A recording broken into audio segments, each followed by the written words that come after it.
Las misericordias de Dios se renuevan cada mañana. Su voluntad es buena, agradable y perfecta. Bienvenidos a una nueva emisión de Vidas con Propósito, para volver a vivir.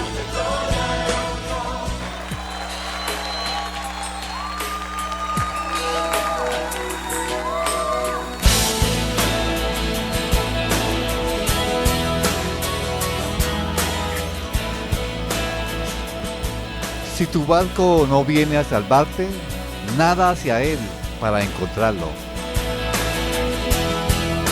Muy buenos días, bienvenidos a Vidas con Propósito, para volver a vivir.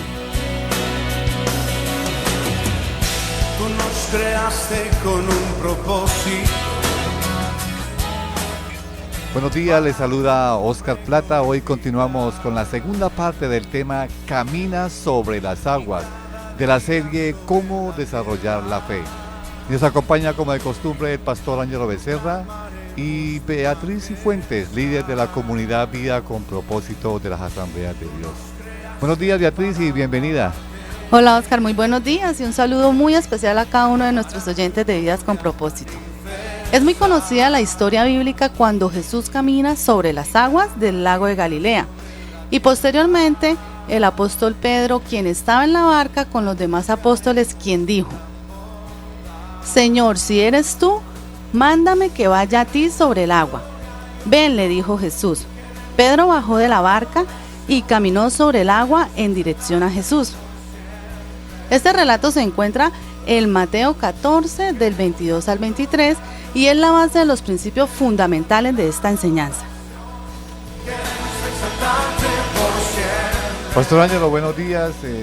Gracias, Beatriz, por recordarnos el texto base de este tema de miércoles y viernes. En el programa anterior usted nos compartió 2 pasos para caminar sobre las aguas.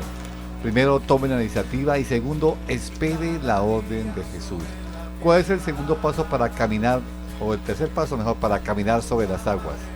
El tercer paso para todos nuestros oyentes es: bájese de la barca, ¿cierto? Si queremos caminar sobre las aguas, bájese de la barca. Voy a leer Mateo 14, 29, que es el pasaje que estamos estudiando. Dice así: Ven, dijo Jesús. Pedro bajó de la barca y caminó sobre el agua en dirección a Jesús. Supongamos que Pedro toma la iniciativa, espera la orden de Jesús, la escucha, pero no se baja de la barca. ¿Qué hubiese pasado? Pues él nunca habría caminado sobre las aguas. El gran milagro de desafiar la gravedad se efectuó justamente solo cuando el discípulo salió de su barca. Aquí alguien podría decir que no fue una gran hazaña el hecho de que Pedro bajara de la barca, porque de todos modos la barca se está hundiendo debido a la tempestad. ¿Qué le contestaría, pastor? Muy buen punto, Beatriz. Solo que los humanos tendemos a aferrarnos a aquello tangible que nos brinde algo de seguridad. O sea, con todo y que había una gran tempestad, la barca a los ojos de los discípulos era más segura que estar fuera de ella. Si así no fuera, entonces todos los discípulos se habrían bajado de la barca y el único que se bajó fue Pedro. Esto me hace acordar de una anécdota, de una ilustración. En cierta ocasión un ateo en una travesía por las montañas se salió de la vía y cayó por un despeñadero. Milagrosamente, él no supo cómo, pero él quedó suspendido en el acantilado, agarrado de una rama de un árbol. Como ya era noche, ya era muy tarde, este hombre no podía ver absolutamente nada. Así que, con todo que él era ateo, se animó a decir: Dios, si realmente existes, sálvame. Ese fue un grito de exclamación que dio este hombre. Inmediatamente, pues, una voz le contestó: si quieres que te salve, suéltate de la rama. Triste, entonces el hombre volvió a exclamar: ¿hay otra persona que me pueda ayudar? Eso muestra la manifestación de nosotros a querernos aferrar a aquello tangible que nosotros tenemos. ¿Podríamos decir que todos tenemos alguna barca a la cual nos aferramos? Así es, Oscar. Hay cosas en la vida que se nos convierten como en esas barcas que nos impiden ir y experimentar lo lindo que es vivir al lado de Cristo, lo lindo que es estar en lo sobrenatural. En ese momento lo que Jesús quería era que Pedro abandonara aquello que le brindaba protección y seguridad y aprendiera a depender única y solamente de él. ¿Qué ejemplo de barcas a las cuales nos aferramos podría darnos? Bueno, Oscar, barcas hay muchas, ¿no? Pues vamos a ver algunas como que considero yo son como las más generales. Para muchos quizás la barca es una relación afectiva. Tal relación pues no es la voluntad de Dios y sin embargo ellos no la quieren dejar. Ellos piensan y dicen, al menos tengo a alguien, ¿sí? Alguien con quien compartir, alguien con quien pasar el tiempo. Les da pánico el solo hecho de pensar que tener que caminar sobre las aguas en la soledad. Ellos creen que su vida carecería de sentido si rompieran con esa relación. Entonces una barca puede ser la relación afectiva. Otra barca puede ser una cuenta bancaria, los bienes materiales. Algunas personas creen que son sus recursos los que les brindan tranquilidad y seguridad. Por tal razón, pues ellos viven en función de hacer crecer o al menos mantener ese saldo para que eso les dé seguridad y les libere del temor. A ellos sienten miedo del solo hecho de pensar qué pasaría si no contaran con su dinero. Otros, su barca podríamos decir que es su imagen. Ellos no se atreven a bajarse de ella porque entonces quién sabe qué dirán los demás.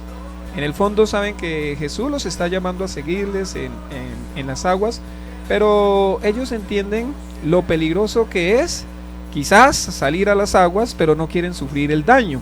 Saben quién es Jesús y lo que Jesús se merece, pero ellos sencillamente temen seguirlo porque eso implicaría quizás perder a familiares, ser rechazados, perder hasta cierto estatus.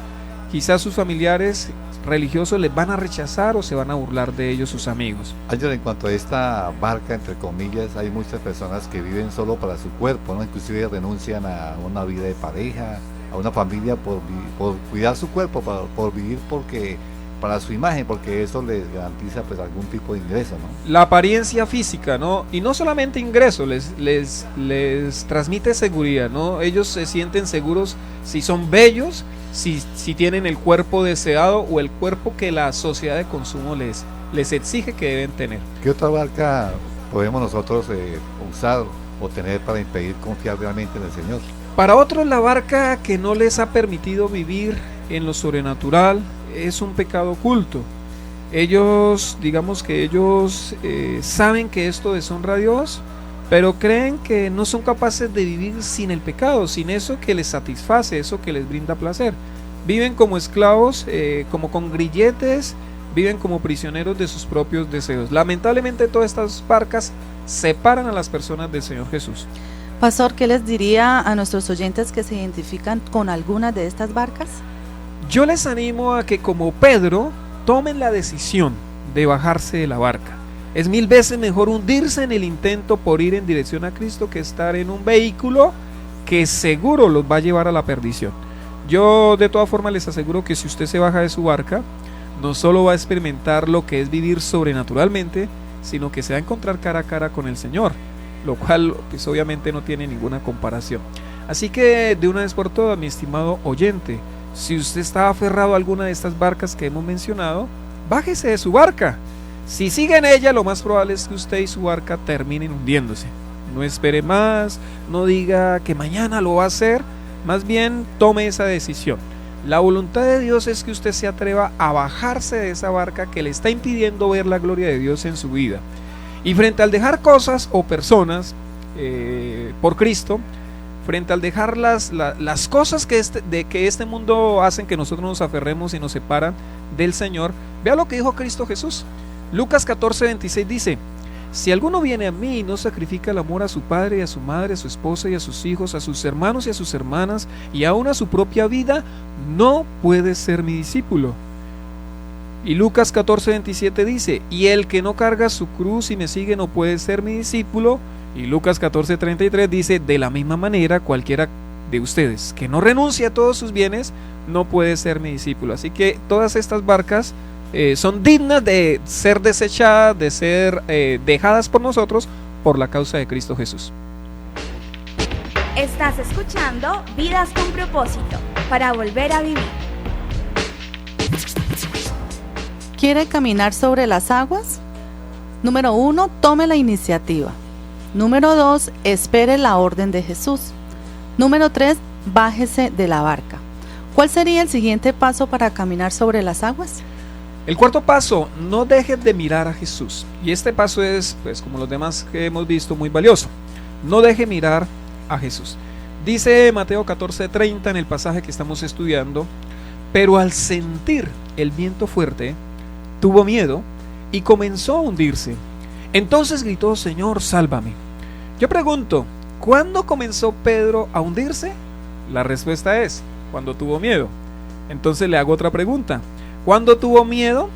La respuesta es cuando sintió el viento fuerte. Esto nos enseña algo. ¿Qué nos enseña? Nos enseña que es muy peligroso dejarnos guiar por nuestros sentidos. Los sentidos son valiosos y necesarios para desarrollar nuestra vida cotidiana.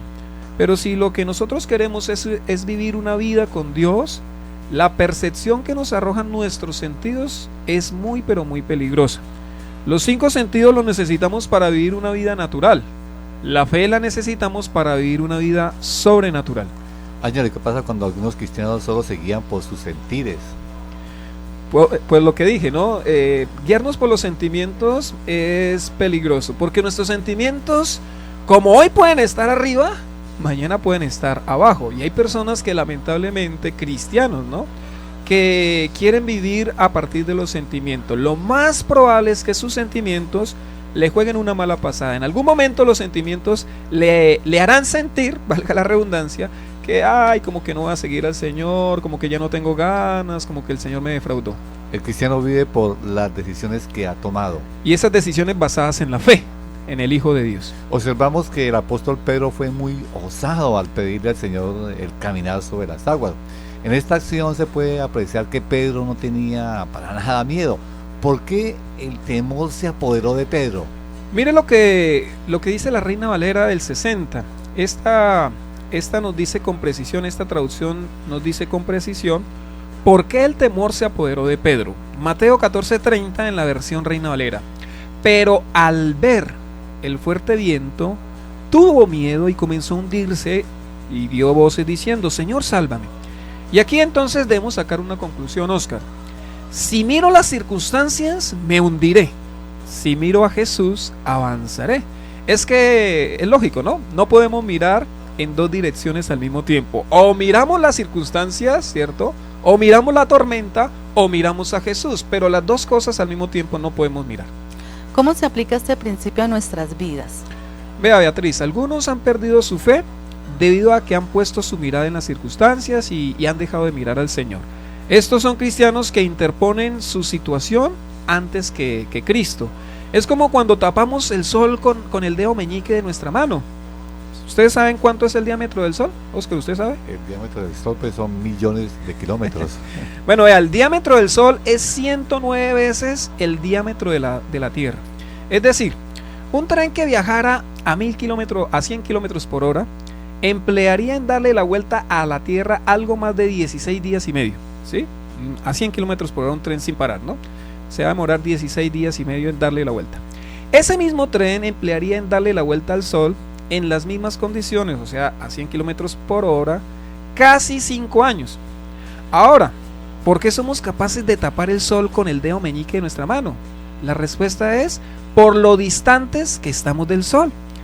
Cada vez que nosotros vemos más grande nuestras circunstancias que a nuestro Señor, sencillamente, mi estimado oyente, significa que nos estamos distanciando de Él. Estamos muy pero muy distantes del Señor. No le estoy diciendo que usted niegue sus circunstancias, le estoy diciendo que no niegue al Señor. El Señor es mucho más grande que sus circunstancias, más bien acérquese al Señor. Por lo que usted afirma, podemos concluir que una persona llena de temores es alguien que poco conoce al Señor. Poco lo conoce o poco se relaciona con el Señor, ¿no? Las cualidades o los atributos del Señor pues deberían llenarnos a todos los cristianos de muchísima, pero muchísima confianza. Mire, Oscar, la Biblia dice que Dios todo lo tiene bajo su control. La Biblia dice que Dios Él está en todo lugar. Eso debería llenarnos de confianza. la Biblia dice que Dios todo lo sabe, pues eso debería llenarme de confianza. En otras palabras, desconfiar de Dios es el equivalente a no conocer a Dios, y no lo conozco porque pues no leo su palabra, porque no medito en oración, porque no hablo con Él. Ese es el producto de no conocer al Señor. Estamos en Vidas con Propósito en el dial 1020 AM y en internet en radioprimavera.com, compartiendo el tema ¿Quiere caminar sobre las aguas? Hemos compartido ya 4 pasos para hacerlo. Número 1, tome la iniciativa. Número 2, espere la orden de Jesús. Número 3, bájese de la barca. Y número 4, no deje de mirar a Jesús. ¿Cuál es el siguiente paso a seguir sobre las aguas, pastor? Quinto paso, disipe la duda. Dice Mateo 14:31. Enseguida Jesús le tendió la mano y sujetándolo lo reprendió. Hombre de poca fe, ¿por qué dudaste? Quiero contar una pequeña ilustración. En las mismas entrañas del infierno se reunieron todos los demonios. Digamos que fue un acuartelamiento de primer grado convocado por Satanás. El maligno tomó la palabra y dijo: ¿quién me ayudará a impedir que Dios obre? ¿Quién hará que los propósitos de Dios no se cumplan en las personas? ¿Quién impedirá que la gente siga a Jesús? ¿Quién hará que los cristianos no vivan vidas victoriosas ni se atrevan a hacer grandes cosas para Dios? Todos los demonios estaban pues aterrados por las peticiones tan ambiciosas de Satanás, y nadie atinaba a darle una respuesta positiva, una respuesta alentadora. De repente un demonio con silueta femenina y con una voz seductora dijo sin vacilar: yo lo haré. Yo me encargaré de que Dios no pueda orar, yo me encargaré de que sus propósitos no se cumplan en las personas, yo impediré que sigan a Jesús, yo haré que los cristianos vivan vidas derrotadas y no se atrevan a hacer grandes cosas para Dios. Satanás, un tanto sorprendido por la certeza con que hablaba este demonio, le preguntó: ¿y cómo lo harás? ¿Cuál es tu nombre? El demonio se rió macabramente y le dijo: no hace falta que te diga cómo lo haré. Mi nombre es incredulidad. Note que el reclamo del Señor a Pedro no fue su ambiciosa petición, si es que le podemos llamar a la petición que él hizo ambiciosa de caminar sobre las aguas, sino más bien fue su incredulidad al hacerlo. No sabemos, pero Pedro ya había dado unos pasos, ¿cierto? Pero cuando la incredulidad tomó su corazón, ahí fue cuando él comenzó a hundirse. Entonces, disipe la duda, disipe la incredulidad, tenga confianza en el Señor para que usted pueda caminar sobre las aguas. Un sinónimo de los cristianos es creyentes, pero algo paradójico, Ángelo, es que a veces la incredulidad, o por qué a veces la incredulidad hace tantos estragos entre los cristianos. Oscar, por la forma en que nosotros la vemos. La duda o la incredulidad no debemos verla como una enemiga cualquiera, ¿sí? Fue la incredulidad la que les pasó la cuenta de cobro a los israelitas cuando estaban a punto de poseer la tierra prometida. Entonces veamos la incredulidad con ojos serios, o sea, no la veamos como cualquier cosa, como cualquier pecado. Como ellos dudaron de que Dios, los israelitas dudaron de que Dios, el Señor, les fuera a entregar la tierra y a sus moradores, vea lo que el Señor contestó. Números 14:11.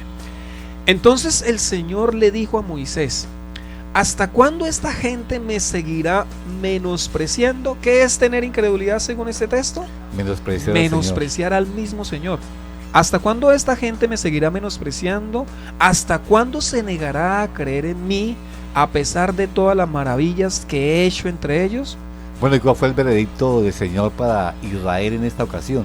Bueno, se encuentra en el versículo 21 al 23 del capítulo 14 de Números. Números 14, 21 al 23 dice: pero juro por mí mismo, está hablando el Señor, y por mi gloria que llena toda la tierra, que aunque vieron mi gloria y las maravillas que hice en Egipto y en el desierto, ninguno de los que me desobedecieron y me pusieron a prueba repetidas veces verá jamás la tierra que bajo juramento prometí dar a sus padres. Ninguno de los que me despreciaron la verá jamás. Para quienes no lo sabían, la madre de todos los pecados se llama incredulidad.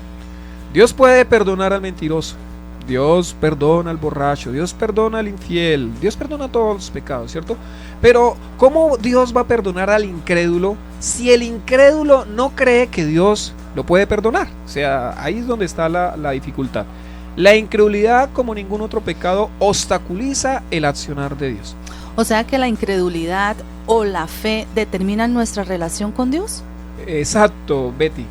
Dos cosas asombraron a Jesús cuando vino a la tierra y se las quiero leer. Mateo 8:10. Al oír esto, Jesús se asombró y dijo a quienes lo seguían: les aseguro que no he encontrado en Israel nadie que tenga tanta fe. Entonces, ¿qué asombró a Jesús ahí? La fe, La fe. de una persona. Sí, la fe, creo que es la fe del centurión, si no estoy mal. Marcos 6, del 5 al 6 dice: en efecto, no pudo hacer allí ningún milagro, excepto sanar a unos pocos enfermos al imponerle las manos. Y él se quedó asombrado por la incredulidad de ellos. ¿Aquí qué asombró a Jesús? La incredulidad. La incredulidad.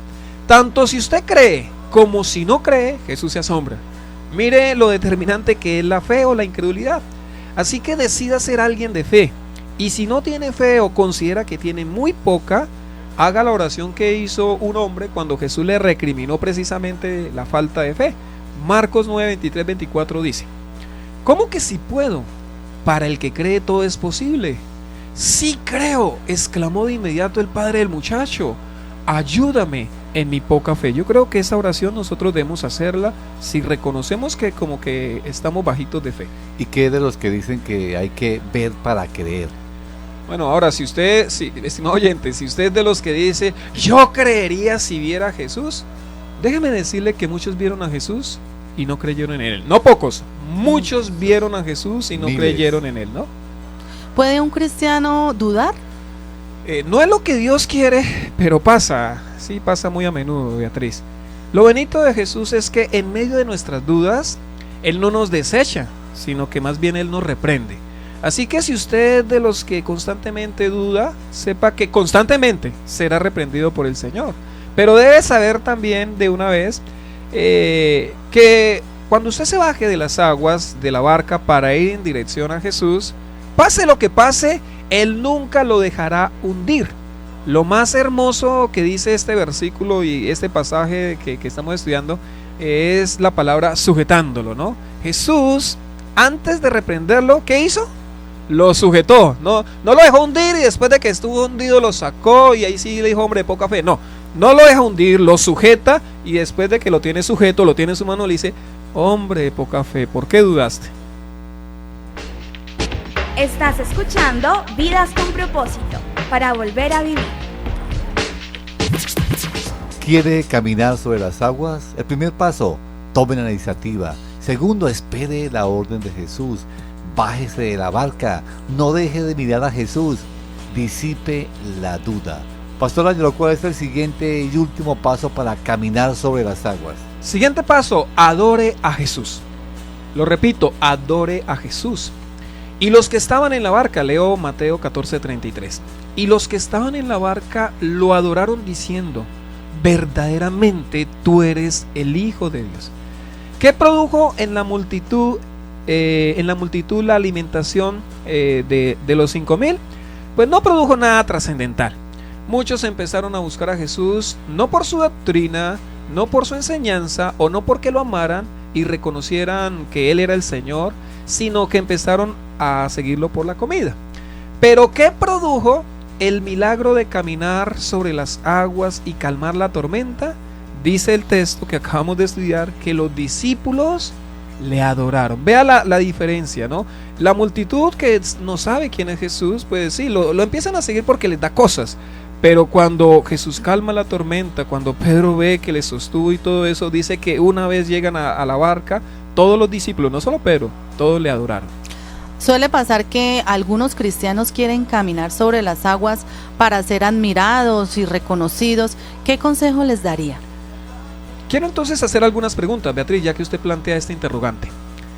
¿Para qué quiere usted caminar sobre las aguas? ¿A quién quiere impresionar? ¿Será que usted quiere demostrarle algo a alguien? ¿Cuáles son sus motivos? Tristemente, como usted dice, Beatriz, son muchos los que quieren hacer grandes cosas para Dios y vivir en lo sobrenatural para sus propios intereses. Yo estoy cansado de escuchar mensajes que lo único que provocan es la exaltación del ego humano. Al respecto, Rick Warren dice lo siguiente: el deseo de ser una celebridad en el cuerpo de Cristo es una ambición anticristiana. Es lo contrario de ser un siervo de Cristo. Yo estoy de acuerdo con esa declaración de Rick Warren. Guardemos nuestros corazones de la vanagloria. Dios quiere llevarnos a caminar sobre las aguas, no para que nos admiren, no para que nos aplaudan o nos reconozcan. Vea, cuando Pedro se sube, nadie lo está aplaudiendo a él, ¿cierto? Están adorando a Cristo. Es para que, cuando Dios hace esas cosas, es para que primeramente nosotros lo adoremos, y para que debido a nuestro testimonio, pues también otros le adoren. Ninguno de los discípulos, como dije anteriormente, adoró a Pedro. El mismísimo Pedro adoró a Jesús. Ellos reconocieron que estaban frente al Hijo de Dios. Su fe entonces había sido desafiada, y por la gracia de Jesús había pasado la prueba. ¿Quiénes se atreven a bajar de las barcas para ir en pos de Jesús? ¿Qué proyectos quiere usted hoy presentarle al único que tiene el poder en sí mismo de caminar sobre las aguas? ¿Cuántos están dispuestos a buscar en oración y en la palabra las respuestas que Dios les tiene? ¿Quiénes quieren mirar únicamente a Jesús? ¿Cuántos están dispuestos a disipar las dudas que todavía molestan la mente y el corazón? ¿Quiénes quieren vivir para dejar en alto el nombre de Dios? Mis estimados amigos, cierro leyendo Lucas 1:37. Porque para Dios no hay nada imposible. Este fin de semana, en la comunidad Vida con Propósito de las Asambleas de Dios. Apreciado oyente, el próximo domingo continuamos con la serie Parábolas que Transforman y compartiremos el tercer tema, cómo ser un buen samaritano. En nuestras reuniones de pie de cuesta a las 8 de la mañana, nuestra sede ubicada en la carrera séptima número 450, y a las 8 de la mañana, al igual en el municipio de Girón, nuestra sede en el restaurante y asadero Super Pollo, ubicada en la carrera 26 número 4121, segundo piso en El Poblado. Y en Bucaramanga a las 5 de la tarde, carrera 18, número 1922, Colegio Americano. Pastor Ángelo, por favor, compártanos una breve introducción al tema. Bueno, estamos en la serie Parábolas que Transforman, y la parábola que vamos a estudiar este fin de semana es cómo ser un buen samaritano. A mí me parece impresionante que esta parábola se da en el marco de una pregunta que le hacen a Jesús. ¿Haciendo qué cosa heredaré la vida eterna? Jesús, bueno, devuelve con otra pregunta. El experto en la ley, que es el que le interrogó a Jesús, dice, ahí cita el gran mandamiento y incluye el amar al prójimo, y ahí se suscita precisamente la pregunta, ¿quién es mi prójimo? Y el Señor contesta con la parábola del buen samaritano. Yo pienso que nosotros quizás podemos parecernos a este experto en la ley, que sabemos la verdad. Este experto sabía la verdad, la interpretó correctamente, pero no la practicaba. Ni él, ni el sacerdote, ni el levita, que son los personajes que Jesús cita allí en la parábola del samaritano, aunque conocían la verdad, interpretaban la verdad, no practicaban la verdad. Y de eso es lo que vamos a hablar este fin de semana. Escuchas tu programa favorito, Vidas con Propósito. Pues oyente, si desea comunicarse con nosotros, nos puede llamar al teléfono 316-404-3113.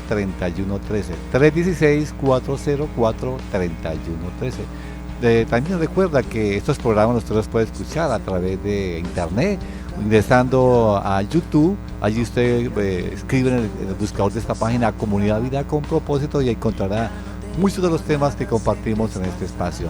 Así que nos vemos el próximo lunes. Gracias por escucharnos y les deseamos que pasen un fin de semana muy feliz.